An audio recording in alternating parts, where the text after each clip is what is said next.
Hey guys, so a bit of a weird start to this vlog. I'm actually recording this the night before, cause it's like almost 10:30 and I'm like almost wide awake right now. I think I drank way too much coffee way too late in the day, so that's unfortunate. I will try to take a bath and then maybe and then if that doesn't make me feel a bit more relaxed and like I'm ready to sleep, then I'll just take melatonin. But I thought that in the meantime,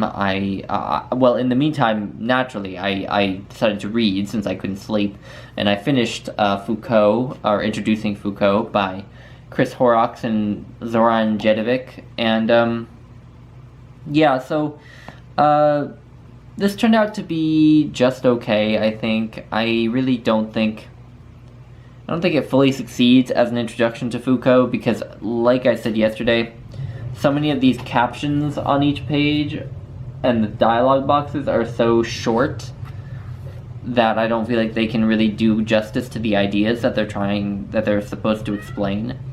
And a lot of the definitions given, a lot of these captions are just written so abstrusely that it's almost impossible to get anything out of a lot of them.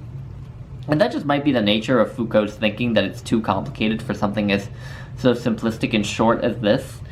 But yeah, so even though this book has confirmed for me that I do want to try to read some Foucault, I really didn't find it to be, I guess, as interesting as it could have been in terms of like actually really substantively introducing the ideas. But yeah, so anyway, a little kind of disappointing, but at least I was able to read it in one day, so it didn't like waste a bunch of my time or something like that.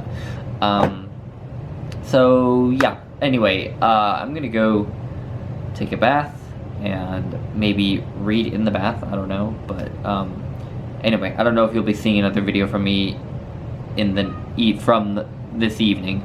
I have a feeling that the next part of this will be, the next morning, so see ya. Hey guys, you may hear the dishwasher in the background, which I just set to go. It's now just before 7 a.m. I did end up falling asleep alright after taking some melatonin, so, and I had a good night of sleep, which is nice. So, yeah, I'm gonna go back to reading Lolita in Tehran, and probably try to start a new book. We'll see what I decide on. Alright, now it's just about 11:30. I've read 50 pages of reading Lolita in Tehran. I am still really enjoying it. It's still just a really engaging narrative about Iran just after the revolution, and I'm finding it super interesting. She's talking a lot in this section about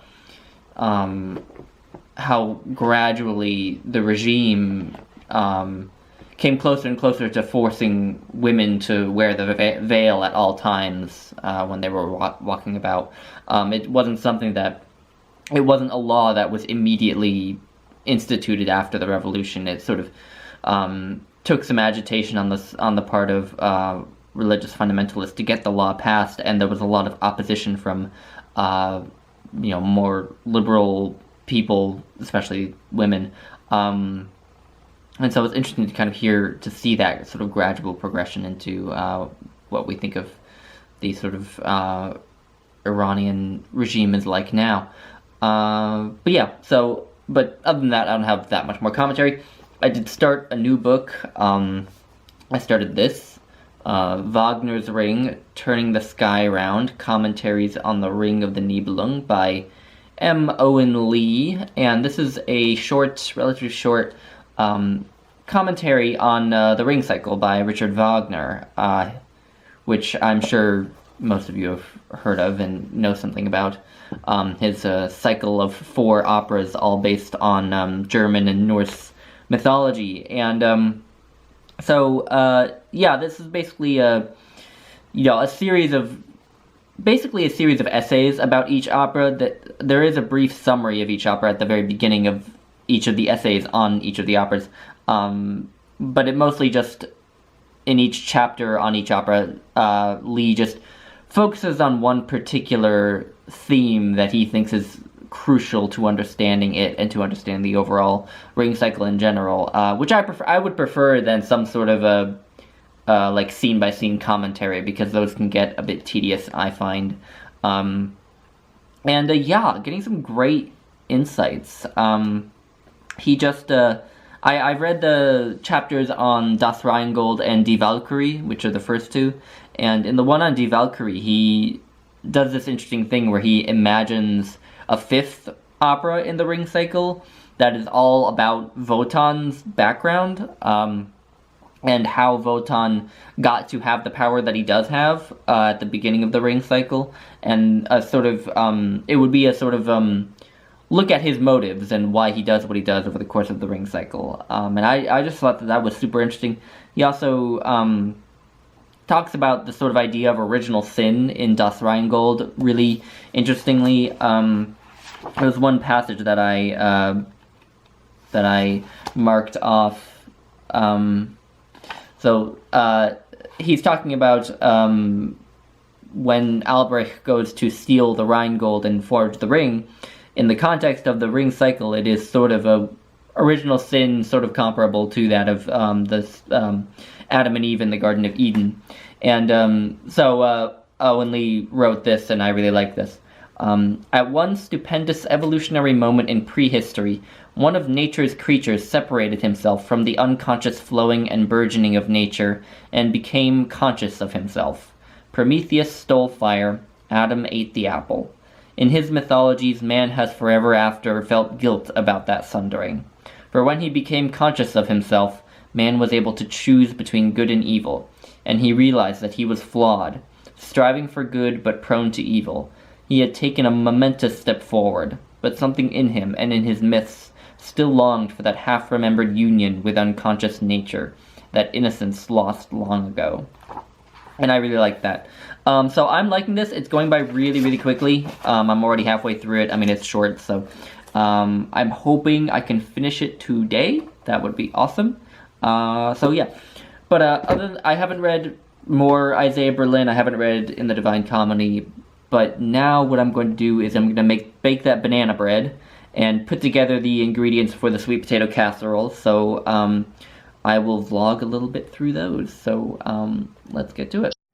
Alright, so I'm not really sure how much of this is going to make it into this vlog, because I'm not sure how much of it will be particularly interesting, but I'll try to show some highlights. So the banana bread I'm making is incredibly basic. I'm not, as I said yesterday, I'm not like a big baker or anything like that. I like to make banana bread because I buy a lot of bananas that then end up becoming overripe and then not getting eaten. And holding on to them for banana bread is kind of a natural thing to do. So I also was going to turn on some music while I did this. I have been listening to Die Valkyrie, re-listening to it, to the Baron Boehm conducted version that I hauled on my channel a while back, because obviously I was inspired by reading the book. Actually meant to listen to that whole ring cycle set and then read this book, but I was just inspired to read the book, so well, the rewatching of the ring cycle will have to come afterward. But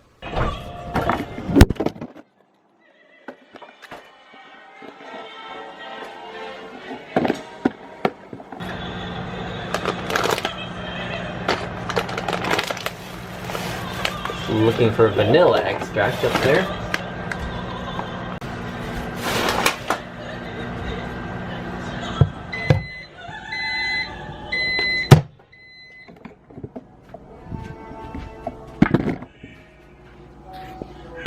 So I just had a bit of a struggle looking for brown sugar, and it appears that I do not own brown sugar, which I need for both of the recipes I'm making. I thought I had a thing of brown sugar, but apparently I don't. So I've got to go to the grocery store to buy brown sugar. which is super annoying. But I'll probably buy it, then come home and realize that I do actually own a thing of brown sugar. But anyway, so I'm gonna take a shower, and you guys will see me again when I've gotten home from the grocery store. Alright, so I'm back, and I now have brown sugar, so now I can actually get around to baking. So anyway, I have my bananas, which look nice and pathetic. We'll get started on this banana bread.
And now I will wash the dishes so that I can then make them all dirty again by making the sweet potato casserole. Movie magic.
I was gonna go back to reading right after I finished baking, but a live stream between Steve Donahue and Mark Richardson doesn't happen every day, so I'm stuck here for a while.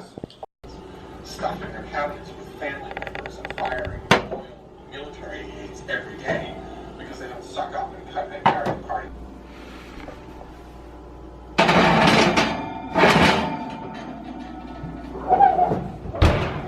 Hey guys, So I'm sorry to do this because I wanted to keep these vlogs kind of really very real time, but I recorded a something earlier to give you an update, but I just really wasn't happy with the comments I made on this Wagner's Ring by Owen Lee. So I'm redoing it, yeah, so you will, just to reiterate some of the things I did say in that clip that is now deleted, you will see some of my baking. I'm not sure how much of it you will see because it was not me at my best. It was a lot of struggling. But anyway, you won't be seeing all of it because I just sort of recorded the whole thing, and so I'll edit out probably most of the boring stuff and just leave in the crucial parts. But anyway, the banana bread is baked, and it didn't turn out great, unfortunately. I thought that the banana bread would rise a bit more than it did, so the 2 loaves are just like really short. I probably should have just left them as 1 loaf. That was kind of silly. But anyway, the sweet potato casserole is in the oven now. It is just past 4. I'll be leaving for Friendsgiving at about 5. You won't be seeing any of that, because, you know, most of the people there don't know that I have a booktube channel, and I also just would feel weird doing it. Anyway, so I did watch some more of Steve and Mark's live stream. Eventually I sort of muted it and kept reading the Wagner's Ring, and would occasionally switch back and see if they were talking about something particularly interesting. But anyway, I managed to finish Wagner's Ring, and yeah, I mean, it's 90, not even 90 pages, it's about 90 pages, sorry, and like big margin and everything, so I ripped right through it, and it's a topic I'm super interested in because I love Wagner's Ring cycle. I love the music, I love the story. Yeah, and this was a really good introductory commentary on the Ring cycle, on just some of the basic philosophical and psychological issues that it deals with. And I feel like even though it's short and pretty, you know, it's very, you know, accessible for an everyday audience, the author originally delivered these as radio broadcasts, so they had to be. I feel like despite the fact that they're short and made for a general audience, they managed to pack a really big punch. I feel like, had some serious food for thought, both about like the themes of the story, but also musically, how the different leitmotifs throughout the Ring cycle intersect with each other and change over time. And yeah, I mean, it was just turned out to be super interesting, and you know, he looks at sort of the psychology of the different characters, of Wotan as this sort of egomaniacal father figure, ambivalent father figure. He looks at Siegfried and his he looked at Siegfried and the opera that's named after Siegfried as a sort of coming of age story that reflects or prefigures a lot of Jungian and Freudian ideas that would become more prominent in the 20th century. But ultimately, Lee sees the Ring cycle as a sort of, I mean, a search for meaning, but also a sort of testament to this feeling that we all have, that there is something transcendent in the world, even in spite of, or perhaps in part because of, the terrible things that happen. And I feel like, I mean, he articulates it really well himself near the end, and I want to read that passage to you. So this is how he tries to summarize his interpretation of the Ring cycle in a nutshell, and this is how he puts it. The Ring is about us, about our unarticulated dreams and aspirations, about an evolutionary potential in us we sense only at moments of heightened awareness. At the end of the Ring, it is as if a door has opened, as if the sky has turned round, as if, in the words of C.S. Lewis remembering his childhood, we have tasted heaven. Yes, that is I. That is the center of my feeling and awareness.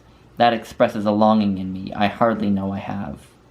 Like all great art, and in concert with the great religions of the world, the Ring assures us that our lives have meaning, even, perhaps especially, the sorrow and the pain and the deaths in them, for they are transforming experiences. and though our consciousness is, like Wotan himself, finite, we sense that we are meant to move towards something beyond consciousness that is infinite. So yeah, I ended up really liking it. Really glad I read it, and it will continue to have a proud spot on my shelf. Pretty soon I'm probably going to have a separate section on my shelf just for books about Wagner, because I'm quickly acquiring quite a few. So that was great. Really glad I decided to read that today. I also read some more of the essay in the Isaiah Berlin volume. So this essay, The Concept of Scientific History, I'm still liking it. It's to me a bit more interesting insofar as because he's looking at whether history is a science or not, he talks a lot about what a science is, what's the nature of science, what makes something a science, which I find very interesting, and so I'm finding that a bit more interesting than the discussion of history as a topic. Even though I like history, I like learning about history more than I like sort of historiography or the study of history as a subject. But I mean, he makes some really good points about science.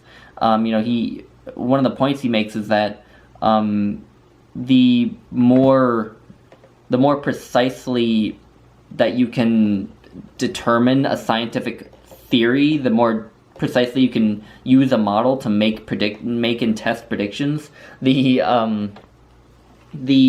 fewer, the less applicable to the real world it will be, I suppose, it sounds like. But he says it really well himself.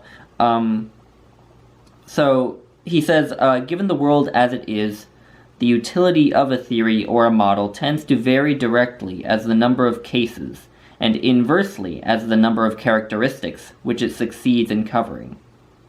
Consequently, one may at times be compelled to choose between the rival rewards of increased extension or intention, between the range of a theory and the richness of its content.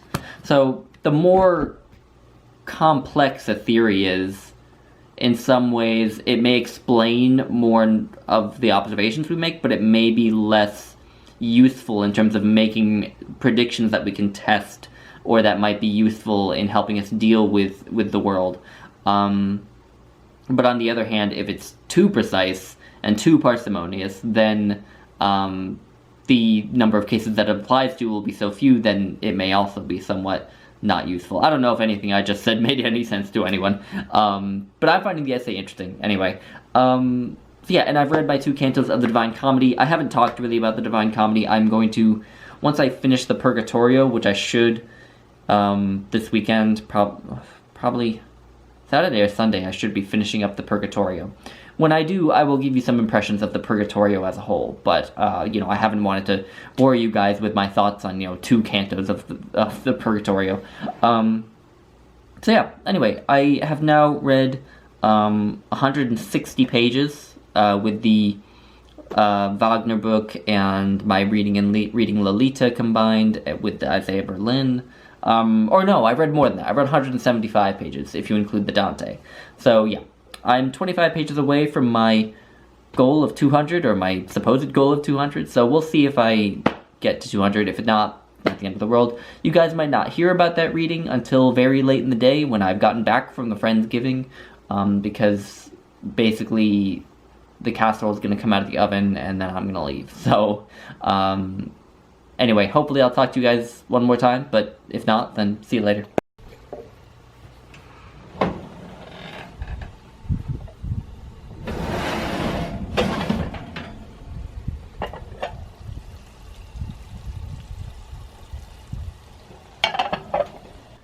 Hey guys, so I just got home from the Friendsgiving. It was a lot of fun. I, ate too much as usual.